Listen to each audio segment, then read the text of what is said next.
G'day everyone, welcome to episode 7 of the Shack series. So we got Brett Hawke coming on, which I'm pretty excited about that. Got heaps and heaps of questions for him. Thank you to everyone who sent in your questions. Can't wait to pick his brain a little bit. He's got arguably one of the greatest swimming minds in the world. So very, very fortunate enough to have a chat with him today. So should be jumping on soon. Hopefully he jumps on soon. Otherwise I'm just going to be here talking to myself. It's not going to be very fun. Hey Brett. What's up, mate? Not much. I'm just here in the shop, the Swimwear Shack HQ. So, yeah, how are you? Nice, man. Thanks for having me. Yeah, no worries. Thanks for jumping on. Can't wait to pick your brain a little bit. You've been in the sport a very long time as a swimmer, as a coach, and now you're hosting your own podcast, which has absolutely gone ballistic. So congratulations on becoming the #1 swimming podcast in the world. Thanks, mate. I appreciate it. I've been having a lot of fun with it past 5 months, and it doesn't seem to be slowing down. It seems to be speeding up and getting a lot of fun guests on there. So it's been pretty cool. Yeah. Well, I'm going to kick off the questions. So when did you start swimming?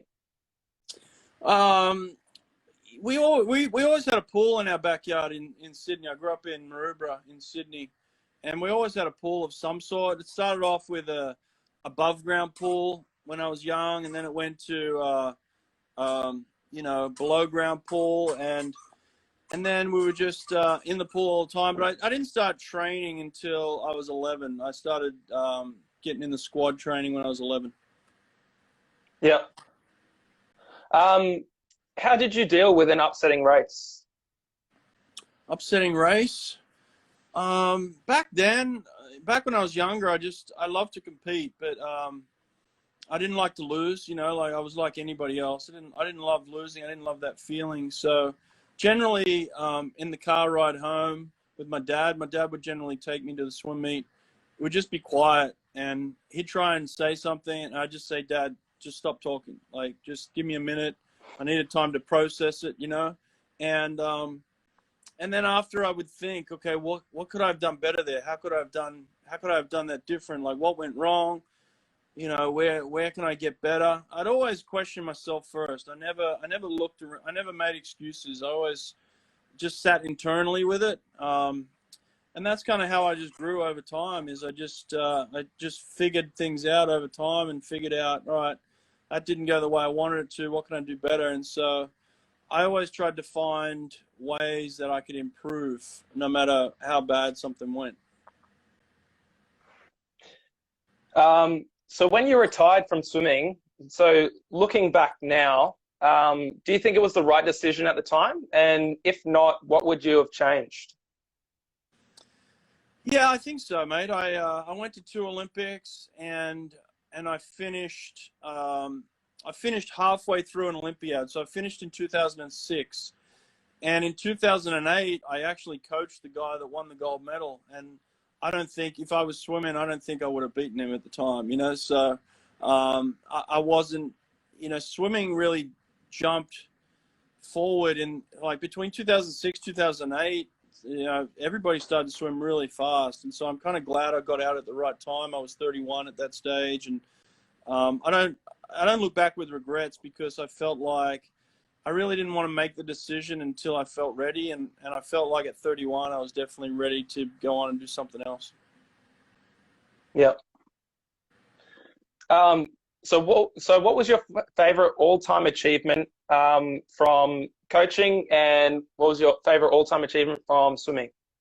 Mate, it sounds like you want to start a podcast. You're starting to get the hang of it. That's good. I like it. Well, I'm getting better with my words, which is good. Yeah, that's how I started, mate. You just start asking questions, and then you figure out how to get better at it. So good stuff. Yeah. How old are you? I'm 24. 24. And you still swim? I still swim. Yeah. Hopefully next year, first of all, goes ahead. And secondly, yeah, aiming for my second Olympics would be amazing. Yeah. Yeah. And what's your events? 200 freestyle. Oh, okay, sweet. What's your best time in that? 1:47.4. That's quick, hey? So, yeah, it's not bad.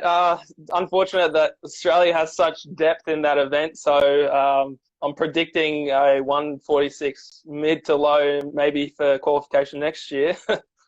Who's your coach? Dean Boxall. Oh, Dean. Fuck, I love Dean. I'm Yeah. trying to get him on my podcast, mate. Tell him to come on my podcast. Oh, yeah, he's terrible with technology. So, nah, I'll get onto that for you. You see how I just flipped I flipped this whole thing around on you right then. I know. I don't like talking about myself too much. It makes me uncomfortable, you know. I'd much rather be asking the questions. Yeah.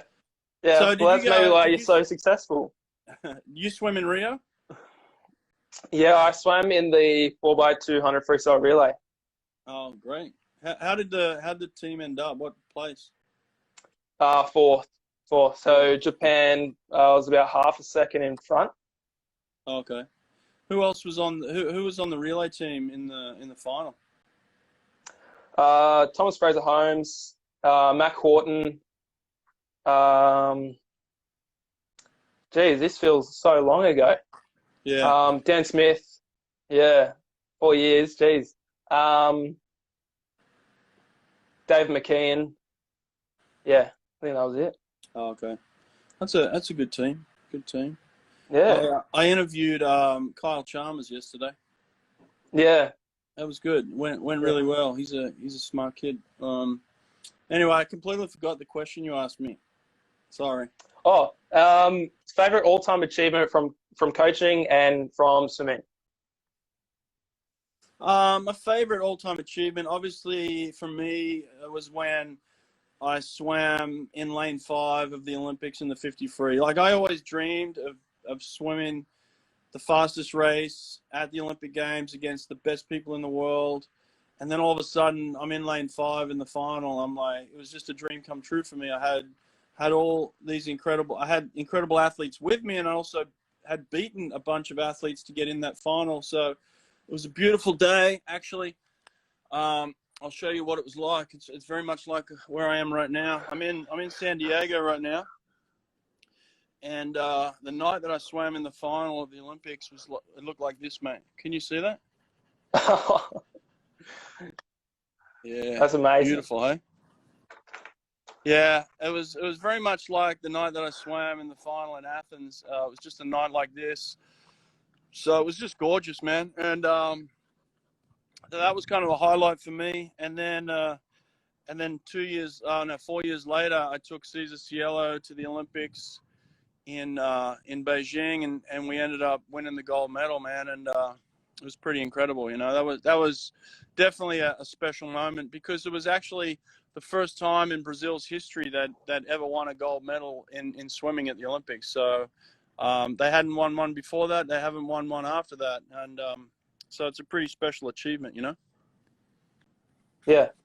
In saying that, so I remember from the staging camp where you spoke to us at Auburn University when we went there before Rio, and what blew me away the most was the story of Caesar before that race. You mentioned that he was unmotivated, he did not want to go, and you pretty much said, you know, put on your team uniform and head to the pool. But it was so crazy that he was so unmotivated to compete, and yet he still won. That completely just goes against the whole rule book of, you know, you need that racer mentality. But, you know, he just came out and still won. Well, actually, what he was unmotivated for was the final of the 100 freestyle, which was the day before. He made the final in the 100, but he qualified in lane 8, and he wasn't happy about being in lane 8. He's like, I can't I can't win from lane 8. Like, I didn't come here to lose, and I can't win from lane 8. I can't win a medal. He's like, I'm not going to be on the podium, and I don't want to race. And so I was like, listen, you're getting on the podium from lane 8. Like, we're going to make it happen. He's like, no, I'm not ready for that. I can't beat these guys.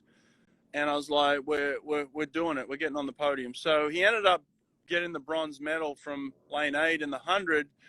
And after that race, he's like, oh, I'm going to win the 50. No one's going to stop me now. So, like, it was more of his fear of failure at that point. Like, he didn't want to fail. It wasn't so much that he was unmotivated to compete. It was just he had such a high standard for himself that he didn't want to go to the Olympics and lose. And then when he actually ended up winning a medal, he knew that his best race was coming. He was like, if I got a medal in the race that I'm not real good at, he's like, no one's going to stop me in the race that I'm good at. So that's when his confidence just went through the roof.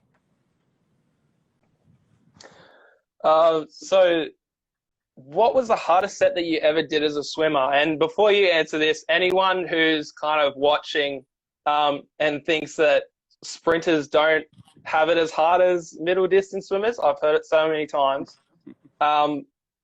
And yet it is the hardest. Like, sprinting's the worst. What is the hardest set that you did as a swimmer? The hardest set I did as a swimmer, anything that got my lactate as high as I could possibly get it. You know, like, they have at the swimming pool, they have sports scientists that come to the pool and they take your lactate, you know, and they say, all right, your lactate's a 6 or a 7, or if it's really high, it's like a 12 or a 14. But like, the highest your lactate can get on the register is 22. And I did a set of 4 100s on 10 minutes once. And at the end of the 4th 100, I got my lactate and it was 22. Like, they were like, you went off the register. So like, I had lactate coming out of my eyeballs. There was so much lactate. So like, I don't care what set you put up. If you're producing that kind of lactate where your body just seizes up and you just want to die at that point. You'd much rather be dead than alive. Then that's hard, you know. So I don't think it's so much the set itself, right? Like, I think in swimming we get caught up in like, oh, that was really hard, or that was, you know, that's impossible. But it really comes down to your effort and your intention. If you give maximum effort and your intention is to hurt yourself that day, like, that was my intention. Like, I'm going out to hurt myself. I'm going to put myself in as much pain as I can physically put myself in. And when you have that attitude, it doesn't matter what the coach writes up. He can write anything up. I could do vertical kick.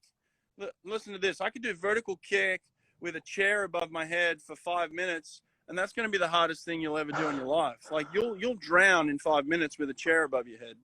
And so, like, you don't even have to go anywhere. So to me, it's not about what was written on the paper. It's about the intention and the quality of the effort that counts the most. Yeah, absolutely. Anyone who does a proper sprint session and thinks that it's easy clearly hasn't done it hard enough, in my opinion. Yeah, exactly. Anyway. Yeah. What has been the toughest part of being a world-class coach? The toughest part of being a world-class coach is that everybody expects you to be a world-class coach, and not everybody is destined to be a world-class swimmer, you know? And so, like, I'm only as good as the athletes that I'm coaching. And so there's been many times where I've failed as a coach, and that doesn't make me world-class, you know? I look at it as failure. And so, you know, anytime you have a relationship with an athlete, it's 50-50, you know? Like, I can only be as good as they let me, and they can only be as good as I let them. And so I've got to do my part. They have to do their part. And when you have two people that are willing to give everything they got and commit to something, then you can be the best in the world. You know, you can go all the way if you have the right agreement. And the agreement has to be, I'm going to be the best coach I can be. You're going to be the best athlete you can be. And then together we're going to be unstoppable. But you know, just to say, hey, you're a world-class coach, I don't buy into that. Like, you have to be a world-class athlete for me to be a world-class coach, and vice versa. And that way, it's a relationship that works really well. Yeah. Favorite country that you visited and why? Favorite country I've visited, for me was is Rome. I love Rome. I love history. I'm a history buff, and so I love the history of Rome. And we went there for the 2009 World Championships. And not only did I get to spend time in the most beautiful city in the world, actually, I said country Rome. I meant Italy. Rome's in Italy. Yeah, Okay, yeah. so that's what I meant to say. Shoot me. So Italy is my most favorite country. Rome's my most favorite city. So yeah, Rome is absolutely gorgeous. Love it, and had a great experience there. That's where Caesar broke the world record in the 100 freestyle, which still stands to this day. And just have so many great memories from that event and being in Italy and just love Rome, man. Yeah. What about you? What's your Everyone that I've favorite had place on, you've visited? um, Belgium. Belgium was great. Mm, So okay, Belgium was great, nice. and Chocolate. Germany. I love them. Yeah, yeah, Oh, love my nice, chocolate. nice. Yeah, everyone who I've had on has said Rome is their favorite place. So Yeah, Rome's gorgeous. Italy's amazing. Yeah, beautiful people, great, like incredible food. The weather's gorgeous. You can ride around on a scooter and it's trendy. It's just a beautiful place to be. Good vibe. hmm. So what was the purpose behind Inside with Brett Hawke? And did you think it was going to blow up as much as it did? Not really. Like I started off, I was having conversations with really high level coaches and really high level athletes, just sitting at the dinner table or at breakfast or having a coffee. And, I was having these really interesting conversations. And I always said to them, whenever I'd have a conversation with somebody, I'd be like, man, I wish other people were here to listen to this. Like, this is really valuable information. And so I would just travel around doing all these different meets and having really interesting conversations. And people kept saying to me, like, Brett, you ask really good questions. Why don't you start a podcast? And I was like, I don't know. Like, I don't think it's for me. And just kept putting it off. But I'm really into sports psychology. Like I'm really into the mental game, and it really fascinates Mm. me. And so when we were kind of heading into this COVID period where things were starting to look like they were going to lock down and stuff, I was like, I really want to start to just get inside the minds of people. And so for me, it was like inside means like I want to get inside your brain. I want to know what you're thinking. I want to know what you're feeling, and I want to know how that's affecting your performances. And so for me, when I named the podcast Inside with Brett Hawke, it's really letting me inside your head, because that's where I want to be. I think the brain is so powerful. I think it's so fascinating, and I think it's really one of those areas of performance that we haven't really figured out yet, and we haven't mastered. And there's so much to learn. And so that's why I really enjoy the podcast, is because I don't really go into the science or the physiology. I go more into the psychology of like, how did you get that performance, or like a guy with Dan Kowalski is like, why didn't you get that performance that you could have gotten? So it's interesting to me to ask those questions. Mm. Uh, you've had a lot of athletes on your podcast. So who is the favorite that you've had, and do you have a favorite?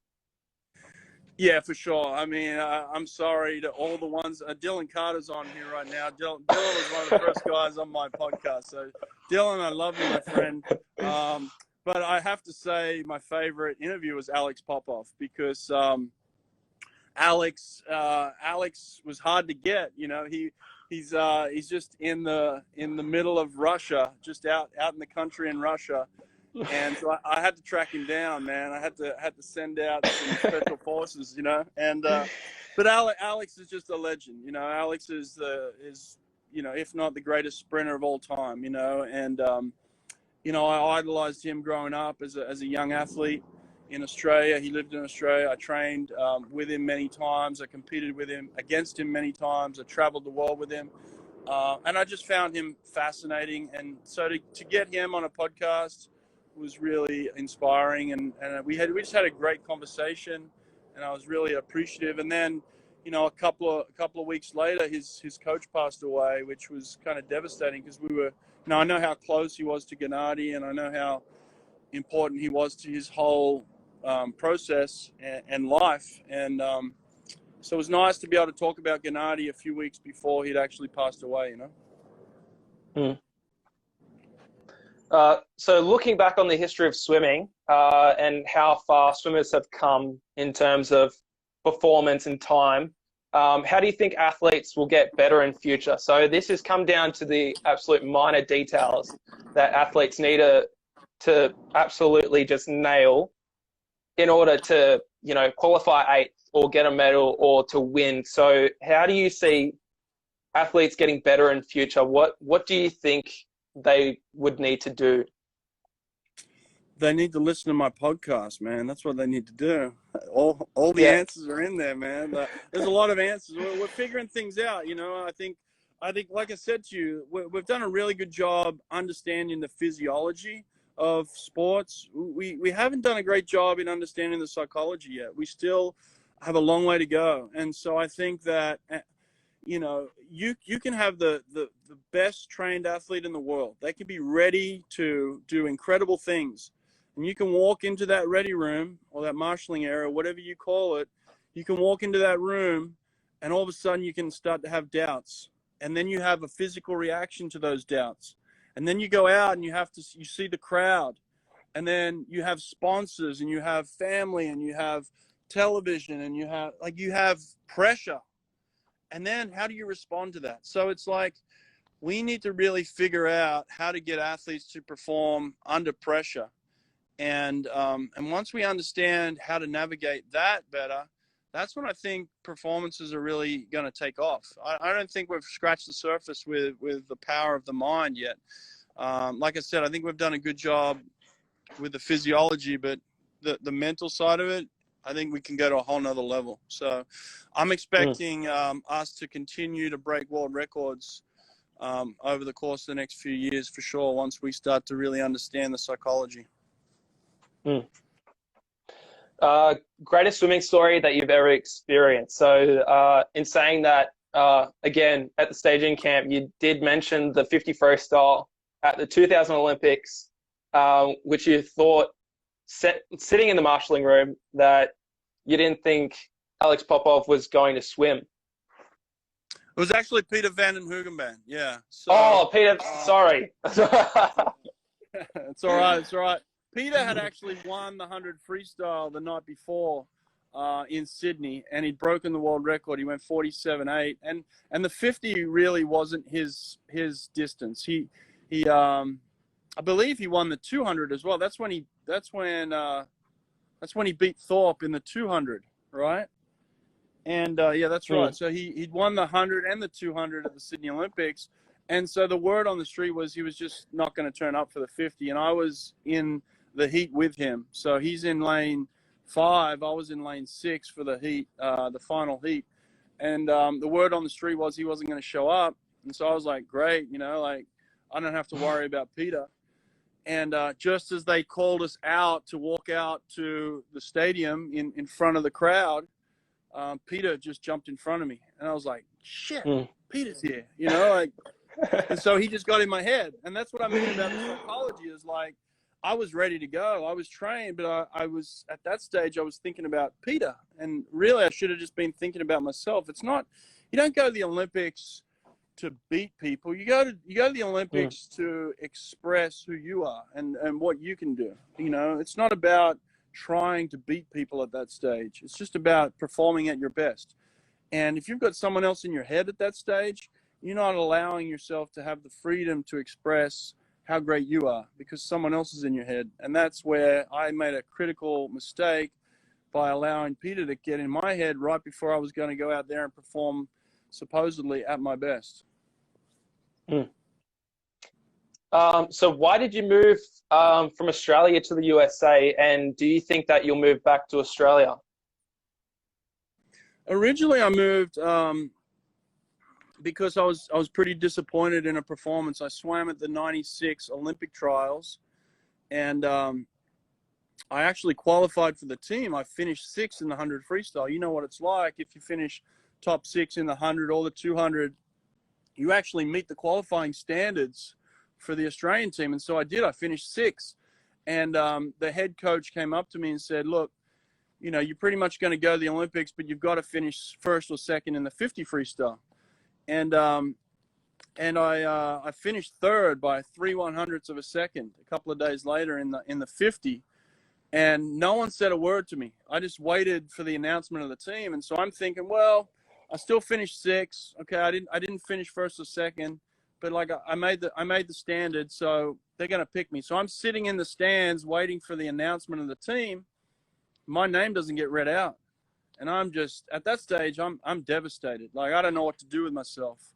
So I was like, I just went home, and again I started to think, what am I gonna do here? I panicked. I'm not going to the Olympic Games. I'm 21 years old. Like I don't know what to do with my life.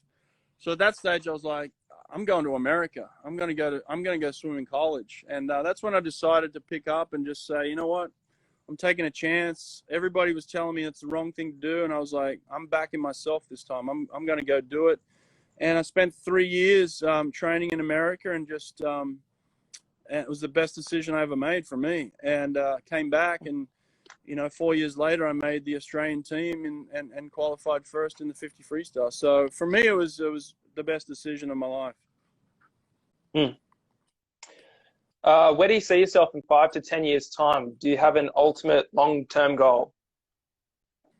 Yeah, I see myself on Spotify making $100 million off my podcasts. Joe Rogan. Yeah. No, I don't know, man. Yeah, I don't know. I'm enjoying where I'm at. I just moved out to LA. Right now I'm in San Diego, but just moved out to LA a couple of months ago, and that's been nice. I was living in Alabama for 15 years, and it was nice to get out of there finally and experience something different. So I'm around really good people right now. I'm doing some really good things. I'm really happy, and 5 years from now, who knows, man? We'll see where we end up.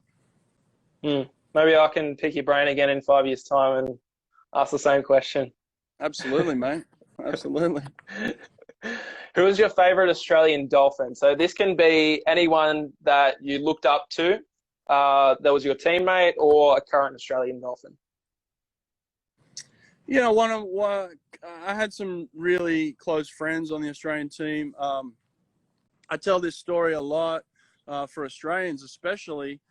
When we got picked on the 2000 team, they put us all in a room and they said, all right, everybody, you guys can pick your own roommates for the Olympics. And so it was my first team for Australia. So I really didn't know anybody. So everybody who had been on the team for a bunch of years, they all kind of like picked people straight away. And there was just kind of 2 people left. And I saw this guy on the other side of the room. So I walk over, I'm like, hey man, you got a roommate yet? He's like, nah, man. I was like, you want to be my roommate? He's like, yeah, sure, sounds good. So it ended up being Justin Norris, and Justin ended up getting the bronze medal in the 200 fly, and we ended up becoming best buddies. Now he's got kids that are like YouTube stars, and but we roomed, at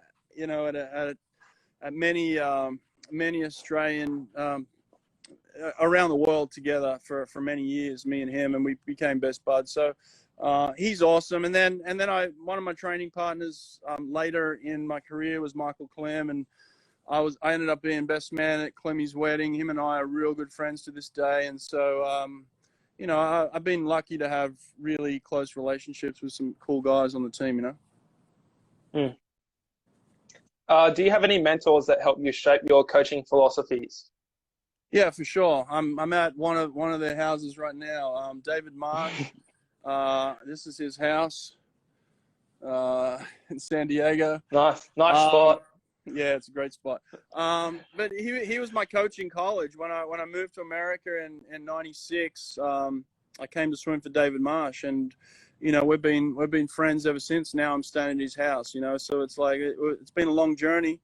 But David's definitely been a mentor of mine. All the coaches I've had have taught me a lot of things, All the coaches I had have taught me how to be a better coach myself, because I learned from really good coaches Brian Sutton was my coach in Sydney. I had Ian Pope. I had, and then a coach that had a real big impact on me was Richard Quick as well. Richard was a coach that passed away in 2009 from brain cancer, but I got to spend 18 months with him, working under him. So he was fantastic for my career as well. So been really fortunate to have good coaches in my life. Who's the most hardworking athlete that you've ever coached? That I've ever coached. The hardest working athlete I've ever seen is Grant Hackett. Grant Hackett is an animal. That guy could take some work, man. Never seen anybody able to take work like he could. He was a machine. So I don't think there's anyone I've ever coached that's anywhere close to him. But I got to spend many years watching him train. The hardest athlete I've ever coached. I don't know. I think there's hardworking athletes, and I think there's diligent athletes. One of the most diligent ones was Fred Bousquet. Fred Bousquet broke the world record. He was the first man to go under 21 seconds in the 50 free, but he just did everything right. Like towards the end of his career, he gave up things that he was doing early on in his career that probably held him back a little bit. He was just very straight. He did everything a professional athlete would need to do in order to be successful. He ate well. He went to bed on time. He stretched. He did his prehab. He worked out hard in the pool. He watched videos. I mean, he just did everything necessary in order to be the best swimmer in the world for a number of years. And he ended up breaking the world record, going 20.994, I think. And so I would say Fred Bousquet is one of those guys that really sticks out in my memory as a really diligent worker. What is the most impressive set that you've done, and what is the most impressive set that you've seen someone do? So has there been a session that you've just done and you've just been like, I am on here, like I'm untouchable, anything like that? Most days I walked out of the pool, I said that to myself, like, Brett, you're untouchable today, It's really part of the sprinter's mentality, right? But most of the time I was just having a hot shower while I'd say that to myself, But I tell this story. One day I walked into the pool and I was really down, and I walked up to my coach and I was like, oh. He's like, it's Ian Pope was my coach. And he's like, what's up, man? What's wrong? I said, oh, man, I'm really tired today. He's like, what are you tired from? It's like, man, I've been carrying these things around all day. What are you tired? So, that's the sprinter's mentality,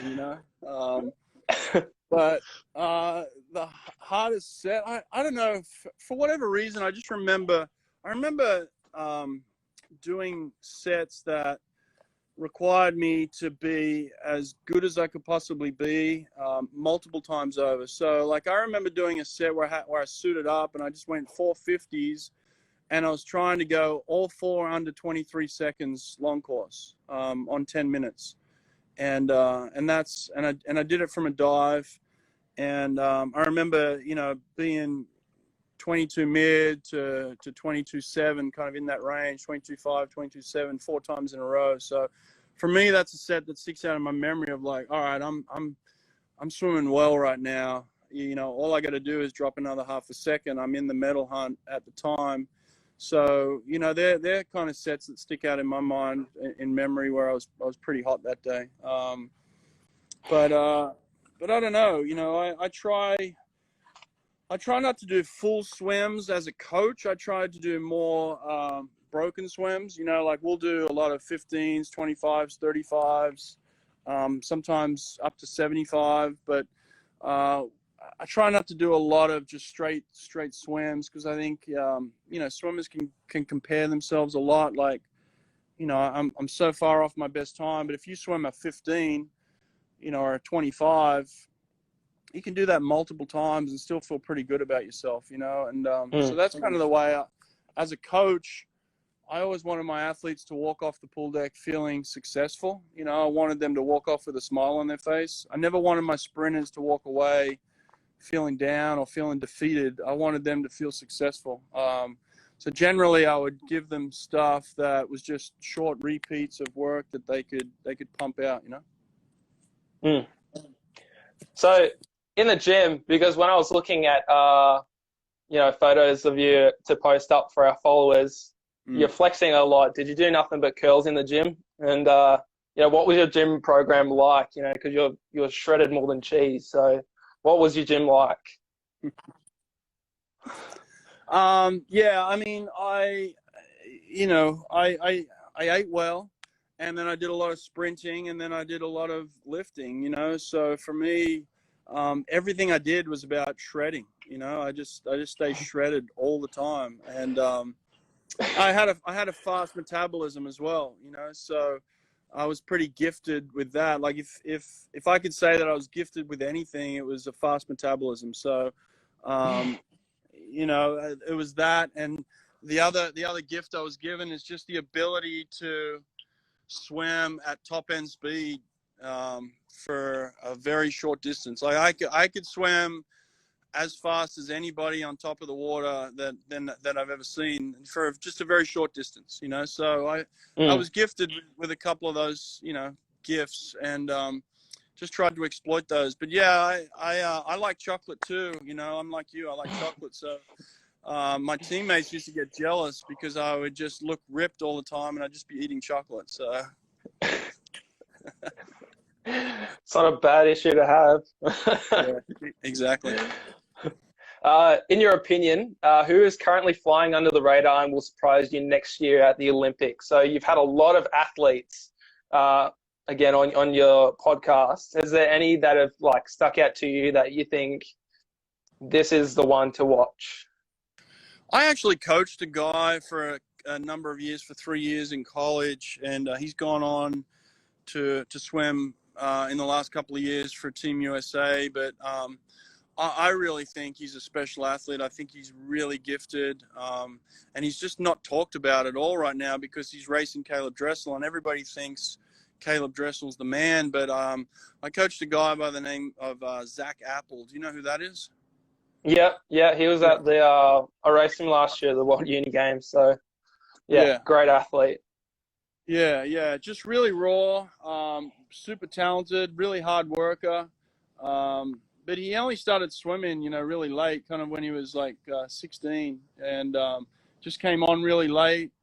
But I think he's got tons of potential, man. He can swim a good 200, but primarily, he can knock out a great 100 long course. I think potentially he could surprise a lot of people. So I think he's certainly one guy to watch that nobody's really talking about in the US right now. What is the biggest lesson that you learnt as a swimmer? Biggest lesson, I was talking to Susie O'Neill about this actually. She kind of said the same thing, is like just I think people like you and I and people that make it as far as we make it is like we don't quit, we just don't quit.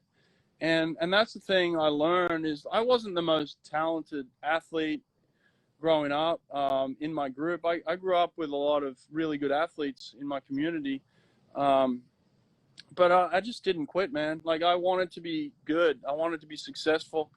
And when other people found reasons to stop wanting to be great, I found reasons to want to continue to be great, and that's really what it came down to. And that's kind of what I do, even with my podcast. It didn't start off that good, but I've just found ways to make it better and better. And eventually, you get to a point where you're competitive. You're one of the best in the world at what you do because you just stick with it and you're tenacious. And that's what swimming really taught me was just to keep fighting. Just keep battling, keep fighting, and just keep believing in yourself no matter what. That's the biggest lesson I took from it. And last question, what advice would you give your younger self? To really believe in myself more. I mean, ultimately, you're gonna face good people and everything. in everything you do in life. You're going to face people that are really good at what they do. But ultimately, I wish I had have believed in myself more. I wish I had have backed myself more to say anything is possible, and anybody can get beaten on any given day. There were times where I heard how good somebody else was, and you let that seep into your belief system. Who's the fastest swimmer in the world in your event? Dennis Rapsis or Clyde Lewis, which is a training partner of mine. So Yeah. I think he'll surprise a lot of people next year. That's good, But you kind of get sick of hearing about how good they are, because everybody tells you how great they are all the time. Oh, he's amazing. And it kind of just seeps into your belief system of like, yeah, they're better than me, and whether I don't think it's a conscious thing, it's more of a subconscious thing. So I wish I had have taken more control of my subconscious and believe that I'm as good as anybody and I can beat anybody. And I don't think I fully absorbed that into my subconscious. And so when I got to a point where I had to try and prove that, I didn't believe it as much as I should have, and it affected my performances negatively. And so now I'm at a point where I feel like I can beat anybody at anything, and I'm just going to believe that. And even if I stumble, I'm going to pick myself back up and go again, and eventually figure it out, because right now, it might be crazy to think that I could compete with Joe Rogan, but hey, who's to say that I can't one day? We'll see. But you just got to believe those things about yourself. So that's what I'd say to my younger self. Yeah. Well, thanks so much for coming on. I had a great chat, learned heaps, and it was good to finally be able to pick your brain a bit. Yeah, I appreciate it. I mean, it goes to say a lot about you and who you are by reaching out to me and asking me to do this and then putting the questions together. So, very impressed, mate. And I'll be watching out for you. All right. Yeah. Thanks heaps, Brett. No worries. You're Take gonna make that care. Australian team next year? Oh yeah, I'm throwing absolutely everything at this. So yeah, absolutely. Good stuff. Good luck. Hey, if you need anything, just reach out to me. You know how to get me, all right? Yeah. Thanks heaps, Brett. All right, mate. Take care. See ya. Bye. All right. Wow, that was awesome. Thanks so much, guys, for joining in. Until next time, episode 8, we'll probably do it next Saturday, maybe. And I think you'll love the next person that's coming on. So see you next time.